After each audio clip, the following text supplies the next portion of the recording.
going on? Welcome back to 100% NUFC. Sharky speaking. I hope you're all doing really well. You're watching Premier League Predictions week number 6. Your Premier League Predictions, where you predict 10 Premier League fixtures, and if you get 3 right, you get a shout out on the channel. Now, just before we jump into the video, we have one winner from last weekend, and that is Dobson. I'll show his predictions right now. He got 3 correct outcomes. Starting off with Tottenham versus Liverpool. He predicted that Liverpool would win by 2-1. That did happen. Next was the Newcastle versus Arsenal game. He predicted that Arsenal would win by 2-1. That did happen also. And finally, he predicted that Wolverhampton would beat Burnley by 1-0, and that also happened. So big up to Dobson. I've subscribed. I'll leave a link down below in the description. Go along, subscribe to him. I'm sure you'd appreciate it. And if you want to get involved, if you want to shout out on the channel, don't forget to put your predictions in for this week, for a shout out next week, and just hope that you get 3 predictions right and you get a shout out on the channel. It's that simple. So what happens is I'll just predict all the fixtures over the course of the weekend, starting off with Saturday's fixtures, moving into Sundays. There's no fixtures for Monday, so without any further ado, let's get into it. So the first game, which kicks off at 12:30 on Saturday, to London derby, it's Fulham versus Watford.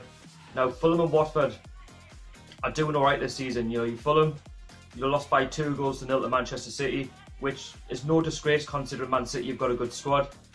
Fulham, they're going to have to take a bit of time to adapt to life in the Premier League. You know, Mitrovic is top goal scorer at the moment. He's banging in the goals for Fulham, and I'm really happy for him. Fulham seem to be attacking teams, whereas some of the promoted teams aren't. Fulham aren't scared to attack, and I think this is why I think Fulham will stay up this season. Their home form is going to be pivotal. Also, Watford, on the other hand, they lost by 2-1 to Manchester United. Is it the managerial, sort of curse happening to Grazia? Well, that remains to be seen, because what always happens is when you win the Manager of the Month, you tend to lose your next game. But Watford are on this good run of form. They're in the top 6, doing really well, and I think it could be a tough game. At Craven Cottage for Watford, but I just reckon that Fulham might edge this, and I'm going to go for a Fulham 2, Watford 1 result. Next, it's the 3 o'clock kickoffs. It is Burnley versus Bournemouth. Now, Burnley are on this shocking run of form at the moment. They're bottom of the league. They've been dumped out of the Europa League. They were shocking against Wolves, and Sean Dyche really needs to turn them around. They've got a lot of injuries in the camp, which is totally understandable. But they just need to get the ball on the floor. They just need to start playing. Burnley need to get back to how they were playing last season, where they were just not scared to play anybody, and they were just sort of always attacking, and they were always defending well. But this season they just seem to be leaking at the back. And Joe Hart, came in for some harsh criticism last week by some Burnley fans, and I think, to be honest with you, against Wolves, Joe Hart was man of the match in my opinion. If it wasn't for Joe Hart, then Burnley could have lost by more than the 2-0 that they did at the 1-0 that they lost. At Wolverhampton. Bournemouth, on the other hand, they're on really good form as well under Eddie Howe, beating Leicester by 4-2. They could have scored more. They're just playing this fast, free-flowing football at the minute, and it's really, really sexy to watch. And Eddie Howe knows how he wants the team to play. I've said this on numerous occasions. Bournemouth, they're not scared to play anybody. Bournemouth, they know they're a small club, but they don't play like a small club mentality. They play, to the whistle. They play to how football should be played, and you've only got to admire how they play. I think Eddie Howe will go all out against Burnley, and I think because of Burnley's poor home form, I reckon that Bournemouth are going to win this by 2-1. Next up, it's Cardiff versus Manchester City. Now, Cardiff lost by 3-0 to Chelsea, which again is no disgrace. Cardiff don't exactly have the quality. Cardiff are going to be battling relegation for long parts of this season. Your favourites to go down. The squad isn't exactly amazing. It hasn't got a lot of experience in there, and a lot of Cardiff fans will understand where I'm coming from here. I think it's going to be a step too far against Manchester City, one of the best teams in the league. Man City, on the other hand, beat Fulham, which they probably expected to do so at the Etihad Stadium. But apart from this week, where they lost by 2-1 against Lyon in the Champions League, they're going to want to turn this around very, very quickly. Pep Guardiola obviously wasn't in the stand, so was that a reason why they lost against Lyon in the Champions League? Well, that remains to be seen. But I reckon that they will turn it around. City just know how to unlock teams, especially if they have men behind the ball. If they're sitting back and deep. Man City know how to attack with their quality, with the likes of Aguero, Jesus. They've got a good squad, and they know how to do that. So I'm going to reckon that Cardiff will lose by 2-0, and then Man City will get the 3 points. Next up, it's Crystal Palace against my team, Newcastle United, at Selhurst Park. I think this is going to be a very tough game to call. Crystal Palace are in a good bit of form. They beat Huddersfield last night by 2-1 at the John Smith Stadium, We lost by 2-1 at home to Arsenal, with 2 goals by Arsenal in the second half. We did get a late one, but it was a game of 2 halves. We were decent in the first half, but just lacked quality in the second half, and Arsenal punished us. Palace, are no rollovers. Palace are doing a lot better this season than they did last season. This time last season they were bottom of the league, and they're doing well under Roy Hodgson. They are going to be massively reliant on Zaha, of course, and he's obviously been talking about how he's had some rough treatment, which is probably granted considering that he's going to be a target because he is their best player. I think it's going to be a tough game at Selhurst Park. I would have backed us to win because, well, if we were playing at home, but because it's at Selhurst Park and it's a tough place to play, I reckon it's going to be a 1-1 draw. But I hope we do win, but 1-1 it is. Next up, it's Leicester City versus Huddersfield. Now, these are the 2 teams that lost against their opponents last weekend. Leicester lost by 4-2 away to Bournemouth, which is a long way to go. It's a tough place to play your football. Leicester did play well in the second half after the first half humiliation. They could have done a Newcastle, but they didn't quite do it. But Leicester have got this, the quality. They do very well at the King Power Stadium.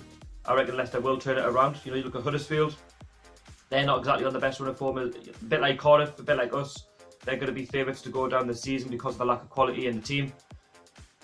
Huddersfield are going to have to do what they did last season, very similar to Burnley. They're going to have to get the ball on the floor. They need to get men behind the ball and attack where they can because they don't exactly have the quality. And it's going to be a close game, I reckon, at the King Power Stadium because both teams will not want to concede the first goal. But I reckon for a score prediction, it's going to be Leicester City 2, Huddersfield 1. Next up, it's Liverpool versus Southampton. Now, Liverpool are on this great run of form at the minute. They're joint top of the league with Chelsea only on goal difference. Liverpool obviously are second, Chelsea top. Just so you don't get that the wrong way around. Liverpool got a fantastic result against PSG, beating them by 3-2. Could have won by more. It was a late goal. They play some sexy football under Jurgen Klopp. I've told you how well Liverpool are playing and how much quality they've got. I've told you that this could be Liverpool's year to win the Premier League. And Newcastle and Liverpool fans are very alike. And I just hope they see that Klopp can deliver the Premier League title for them. Obviously, I didn't predict them to win the league in my predictions. I think I put them like second, but I reckon they could do it. They've got the quality in abundance. They know how to attack teams. Anfield's a tough place to go. They're unbeaten. Nobody's beaten them in absolute months. So it's going to be a tough game for Southampton, on the other hand, who managed to get a 2-2 draw with Southampton. With Brighton just here, they'll be disappointed because they were 2-0 up and they let it slip. They conceded with like a minute to go. Southampton have got a good squad. There's no question about that. Mark Hughes has turned them around. But they just need to start picking up more points, and when they are dominating, they need to start scoring more goals. And that's their problem with Southampton, is they don't score enough goals and they defend too deep. And that was a problem against Brighton. But I reckon against Liverpool at Anfield, it's going to be a tough game for them. I reckon I'm going to go for a Liverpool 2, Southampton 0 result. Next up, it's Manchester United versus Wolverhampton Wanderers, 2 of the teams that won against their opponents last weekend out. So Manchester United, they won by 2-1 away to Watford. They dominated pretty much for 60 minutes when they went 2-0 up, but then Watford got back into the game and they made it nervous for themselves at the end. They could have, even drawn the game, but on that performance, they deserved it. They got a really good result away to Young Boys as well by 3-0 in the Champions League. So they are on really good form at the minute. Pogba, you can't stop him. He's just unbelievable. That free kick that he scored last night was absolute peach. Right into the top left-hand corner. His penalty was cheeky as well, and I just think it could be a step too far for Wolves. On the other hand, yes, they did beat Burnley by 1-0, but the problem I've got with Wolves is they play nice football. They do keep the ball for long periods, but the only issue with Wolves is they don't seem to double the lead, or they don't seem to get a third or a fourth. I know it's not the Championship, that's what they were doing, but in the Premier League it's tough. But Wolves, for me, need to start taking their chances more when they get them, when they get in good key areas. They did a lot against Burnley, and they just couldn't finish. Burnley could have even nicked a draw at the end, even though they were shocking. Wolves, for me, I think it could be a step too far for them at Old Trafford. I reckon Man United are going to win by 2-1. And just to round up the Saturday fixtures at 5:30, it's Brighton Hove Albion versus Tottenham Hotspur. Now, Brighton, they'll be impressed that they managed to come from 2-0 down to draw 2-2 at St Mary's against Southampton. They should be impressed with how they dug back into the game. They could easily have won it at the end. With the quality that they've got. The Amex is a tough place to go. They're doing all right in the league, the middle of the table under Chris Hughton. They're doing very well. Tottenham, on the other hand, have lost 3 in a row. They've lost last time out as well against Liverpool, which is no disgrace considering that Liverpool have got a good squad. They've probably got identical squad. Liverpool probably only just better in quality going forward.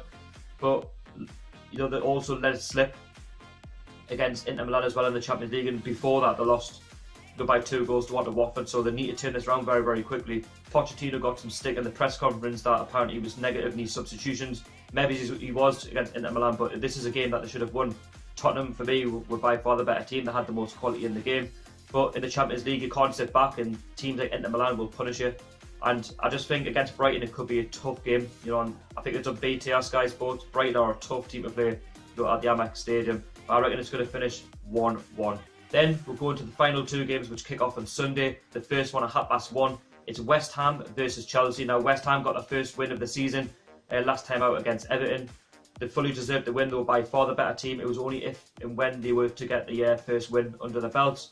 I reckon, you know, that they will play with the same tempo. They will play with the same formation. I feel that it worked. You know, players were coming into the game a lot more. West Ham were attacking a lot more than they did in the previous 4 games. Chelsea, on the other hand, you can't back against them at the minute. You know, top of the league, scoring a lot of goals under Sarri. They beat Cardiff by 3-0, so goals are coming into that game, and they're not sort of wasteful like they were last season under Conte. They really are taking games to teams. They're showing their quality from not last season but the season before that, and you can only admire how they're playing their football, and they're a very tough team to break down as well. Even when we played 5 at the back against them at St James's Park, they defended quite well, and they also still attacked us, so they weren't scared to get at teams, and they're not scared. They've got the quality there. They've got the talent. You know, Hazard's on very good form. They've got to watch out for them sort of type players. West Ham. It could be a really tight London derby. Don't get us wrong, but I reckon that Chelsea will go to the Olympic Stadium and win by 2-1. I'm sorry, West Ham fans, but I can't bet against them because they're on such good form at the minute, just like Liverpool. And last but not least, the 4 o'clock kick-off. It's Arsenal versus Everton. Now, this could be a very tough game for both sets of supporters. Arsenal, yes, they did beat us by 2-1. A bit like, you know, last season, they were a little bit shaky towards the end. We could have got an equaliser from the game, but, you know, Arsenal did show the quality in that second half. They could have won by more, only for when we got the goal back that we could have actually, you know, got the equaliser if we've committed more men forward, but we didn't. In the end, and Arsenal, you know, got off with the 2-1 win, which is fair play to them. They fully deserved it. I'm not going to back against them. Everton, on the other hand, they'll want to turn their form around. You know, at the minute they've been a bit up and down. Against West Ham, they were shocking at Goodison Park. I'm sure Everton fans won't mind us saying that. Against Arsenal, they're not going to have it easy anyway, because the Emirates is not an easy place to go, even if it sounds like a library half the time. It's just a case of, you know, Arsenal are on decent form. You know, they've won 3 back-to-back games. Everton are, like I say, up and down. You don't know what you're going to get with them, and I think it could be a tough game for them, you know, on the afternoon. I reckon Arsenal will win this one by 2-0. Anyway, that might be my Premier League predictions. If you want to put your 3 Premier League predictions in, or your 10 Premier League predictions in, should I say, there or there, I'll leave them there so you can check, and you can put them in down below in the comments. Also, if you enjoy the series, don't forget to hit the thumbs up. Don't forget to subscribe to 100% NUFC. That would be massively appreciated. And if you're just enjoying the series, just drop us a comment down below. You don't even have to predict the scores. Just let us know how you're finding it as well. And what else would you like to see on the channel new? I've also been talking about previews for them coming back. Do you want to see them back? I'm not too sure at the minute. It's just a case of I find them very boring. But you let me know down below in the comments. It's all about you. It's not about me. But yeah, like I say, that's been my thoughts of this weekend's Premier League fixtures. Of course, there's a lot of juicy fixtures in there. There's a couple of London derbies. There's a lot of teams that need to turn their form around, of course. And it's just going to be a tough old afternoon for a lot of the teams. But the Premier League throws up so many different surprises. You don't know what you're going to get. And just before I go, welcome to Dobson. Thank you for Dobson for taking part and also getting your score predictions correct as well. So yeah, like I say, thank you so much for watching. Until the next one, I'll catch you all later. How are the lads?